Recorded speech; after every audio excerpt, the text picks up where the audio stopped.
Yo, what is good, my anime people? What is good, yo? So, quick shout out to Mortal Kombat 11. Ooh, perfect on Nightmare on Normal. What do you mean, brother? Um, Shout out to them. They just revealed that Scorpion will be the mascot on that front case. But how many times has Scorpion not been the mascot? So there's that. This is my little bit of a Mortal Kombat's versus, you know, that good old fashioned SOULCALIBUR. Another perfect. Let's get it. But this week's episode of Circus, man. Yo. Whoa, yo. I was not expecting to miss a character that kind of came off in the worst of ways, but man, I miss her. And if you don't know who I'm talking about, what are you doing in my video? Come on now, man. Nah, but thank you for the support. If you don't even watch the show and don't know what I'm talking about this old woman that really gave me the feeling that she maybe knew a little bit more than she was giving off the first couple of stories she was telling, and kind of just giving the perspective of the overall view of everybody that's in their situation. This is how the story was kind of told. It was like, oh yeah, I was in danger and I was sad and dying from the disease, but so was everybody else. And so it didn't really give us an explanation of where she has gone. Where has she been doing? You're not where has she been doing, but what has she been willing to put up with in the series of all of these events coming down, and even giving us more uh, levels of understanding is the puppet who's been there since day one. He's like, you guys are so weak. How could we not have beaten you until now? And you see how long a lifespan for one of these people can be. Her lifespan would have continued to go for quite a bit if she didn't even like take damage. She could have killed every. Oh my god, man. So this is one of those things where even even the person who, when you're a supporter, right? It's so hard to hate. It's so hard not to point out the negatives.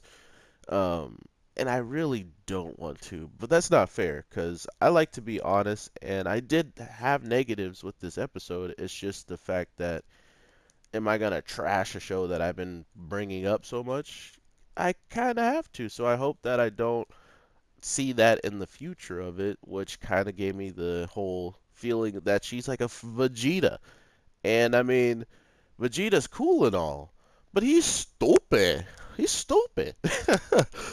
um, okay, so anyway, the whole point of this episode was to finally take out Francine, the ultimate, like, creator of the Midnight Circus, and to be able to, live a better life without these guys, figure out a cure for the disease, all of these things. And for them, it just kind of turned into a revenge, and let's kill them slowly and torture them any way possible, which was understandable because when you get down to the core of it, the main thing he was asking her, I think her name is pronounced Lucille, um, but the thing he was asking this lady this whole episode was, and I'm talking about a puppet who's been created to love Francine and only worship her.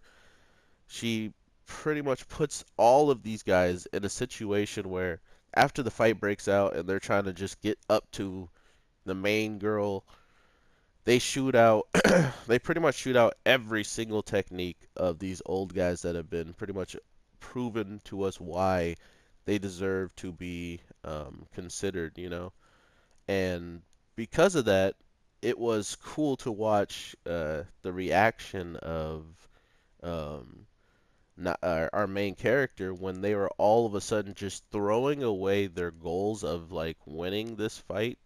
Well, that was dirty. of winning the fight and completely taking out people in the sense of like we were born to take them out and live, then we could live a better life and stuff like that. Um, all of a sudden he's watching them throw it all away just to make him like live long enough to just go up there and fight someone that might be even stronger than the people who are down low. We don't know. I mean, for all I know, she could be a non-combat uh, animatronic. That could be completely clear. Hold on one second.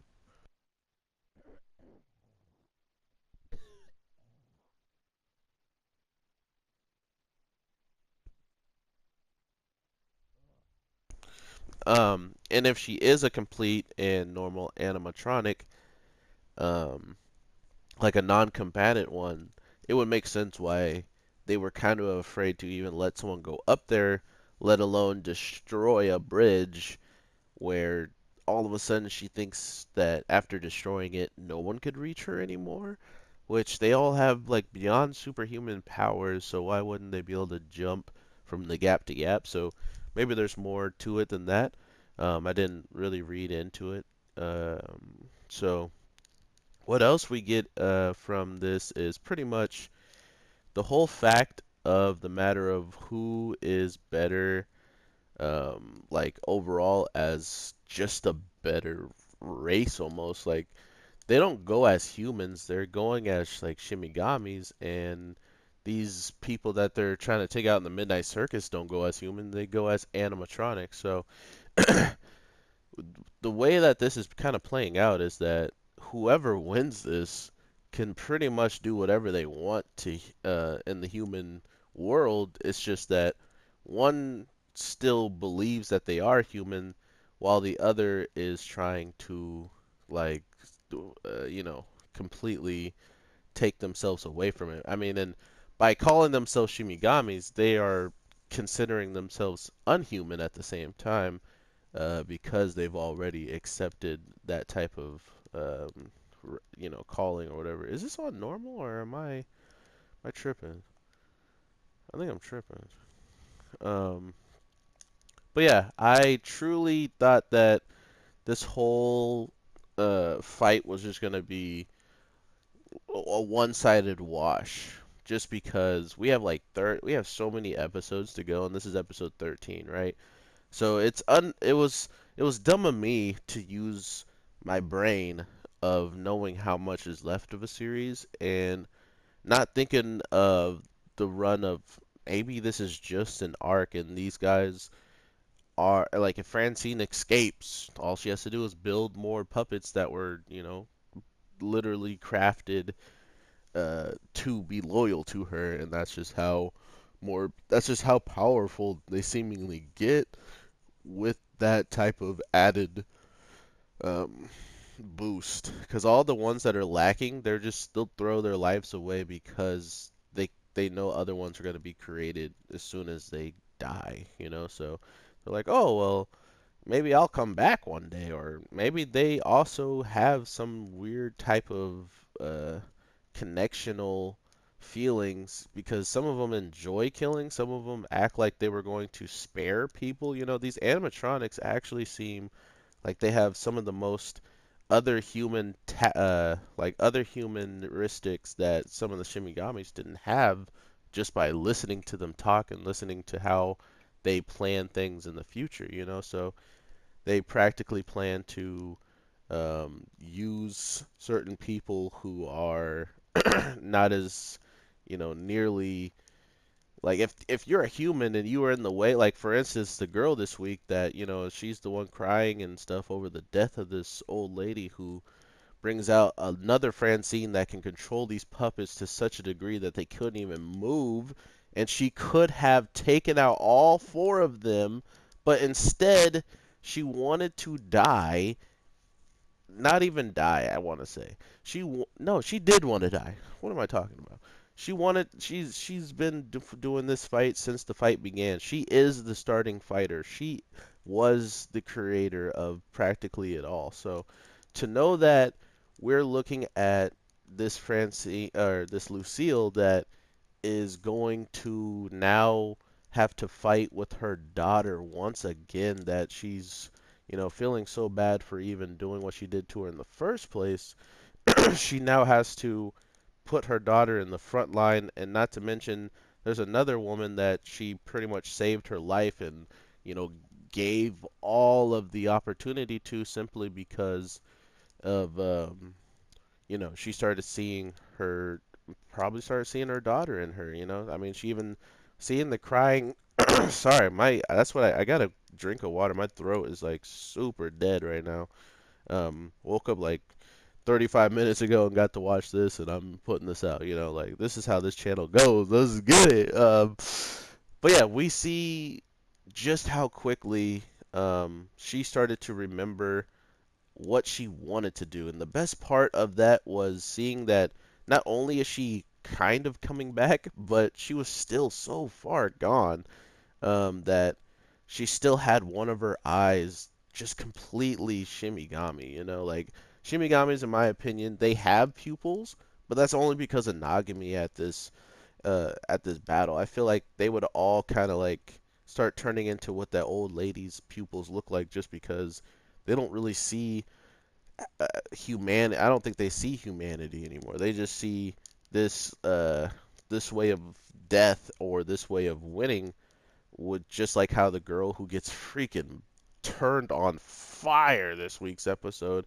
and she was trying to protect our boy. Like, she had the biggest character growth out of everybody. She was willing to take out her own teammates just so she can get to the next wave and fight more people that were pretty much going to obliterate her if she had no teammates. Not to mention, she didn't even lay a finger on any of them. She was the weakest out of all of them. She didn't have a puppet. She was the puppet herself. She had like thorns and needles, or like, no, no. Um, and she was the first one trying to get in a fight with her own teammates and kill them. That's hilarious. Um, I mean, she is quicker, probably more nimble, because she's not logging around strings and stuff like that. And if you get past the puppet, you're pretty much wide open. But at the same time, she was just not like good, or maybe she just kept running into the strongest people and kept getting one-shotted. So if anybody watches the manga that watches my videos, first of all, thank you. You know what? Thank you. But I need to pick your brain. And does she have anything else remotely talking about her hitting a person that is powerful? Because she is the ultimate fodder I have ever seen. Like, she started being cool when I was like, oh man, she's gonna punch this guy and stab him with a needle. And she's got him wrapped up. Oh yeah, and then incinerated. I'm like, what? Huh? Nani? Ikoza? What? And then next thing you know, that guy is now in front of our main character, and our guy starts to run and pretty much loses consciousness because of blood loss. So it's like, God dang it, man! Like, he could have kept walking and he wouldn't have lost consciousness. Uh, but overall, this is what I mean by me not wanting to diss the show. I just literally tried to go around it this whole time and talk about other stuff that was good. But the thing that really got me was the Lucille's death scene, and just how she put everything into the person that, yes, killed her daughter and straight up juggled her body parts, and pretty much probably tried to make her laugh as a clown that he is. But with, oh my god, like, that is disgusting. But she puts all of it right back at him and makes him bow, makes him then say, I do not care about Francine, just so he can get one attack in at the most. If she would have dodged, guys, if she would have stepped back, just did a quick huh, and jump, she would have been alive. She literally would have lived. Because as soon as he does this movement, it automatically kills his whole entire purpose of being alive. He should have died by the time he was reaching to the hat. I guess he had some feelings for Francine still. Um, but yeah, she then sits there, allows herself to be hit. I mean, unless like I said, manga people, help me out here. Unless she's like, I don't want to live because I want to see my, like she said to Nagami in the end, I've kept my family waiting too long. I want to see them. I'm gonna have someone. I have someone I need to love and care for, just like how you do, and you need to go do it. Like all these things in his dreams that were just so sweet.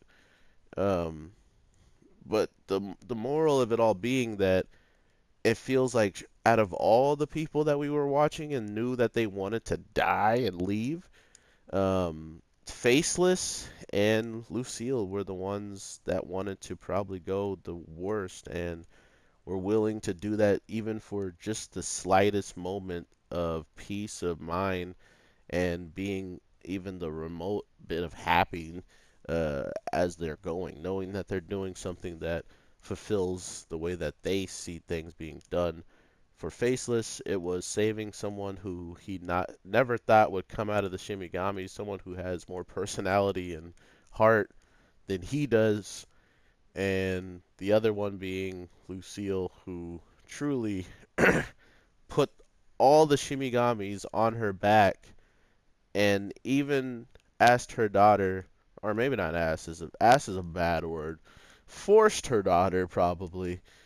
I mean, come on now, it's anime, so usually the daughter or someone in that situation who doesn't understand what they're really getting themselves into will be like, "I'll do it for you." So it could have been like that, or it could have been like, "We need you to do this, Shotty. Like you're taking this." And it would make sense because if she had her daughter after all of this stuff was popping off, then that would mean that she was born with the blood of her mother, which would already mean in return that she is part of the Shinigamis at heart. So, a lot of things getting crazy in this show, but to know that our boy should be coming back and helping a little bit, at least, maybe not in this fight, he might just get sent away and escape. I can see them doing a little bit, and then they have to run like the place collapse or something. But I honestly don't think this is the end of the Midnight Circus. And if it is, we might see an alternative villains or something like that. I'm very interested to see anything that happens with this show because one, it's beautiful looking. Two, these characters hit me in the face sometimes with the feels, and three, I support this show. So if I'm gonna support it, even though they had one of the worst ways of her letting the guy take her out, that she could have then helped everybody else take out more people that did even worse things. Maybe we got a girl who thinks guys bleeding and dripping blood is hot. So I'm guessing she didn't pick up that fetish today. She's probably had it since the night of the raid. Who knows? But Lucille was not about it, and she got out of there and took someone very important with her to pretty much end it all. So, you guys are watching Scorpion versus Witcher. Where's my subscribes and my likes? Let's go. Alright, everybody, I'm going to get off of this, but thank you so much for the support for the people who I know they don't even watch this show as dedicated, not dedicated, but as like religiously as I do. As soon as it comes out, you want to watch it type of deal. But I do 100% appreciate you guys showing up just because I put out a video and maybe seeing if this is an anime you can get into. The fighting was absolutely brutal this week because it was all about protecting someone that was supposed to not be protected. So it was pretty cool to see that change in these characters. So if you guys did enjoy this content, let me know in the comments or drop a like or tell me anything that you enjoyed of this show. Other than that, I do read all comments, so if you guys go to any other videos of mine and want to talk about any animes that you guys love, the one thing I want to ask you guys is if you are watching this, please let me know what you guys are into on this channel or why you guys subscribed for like which types of animes. If you guys like high school DX animes or if you like, just straight up slice of life animes and stuff like that, I want to get to all of it because I don't I there's some of them that I like and sure I'm not putting it on the channel because it just feels like I have so much to do already. But if that's why you guys subbed here, I can definitely get that out. And I just didn't know who wanted what. So, with all that being said, guys, have an awesome day, night, morning, evening, whatever the case is. And I will talk to you in the next one. So, peace.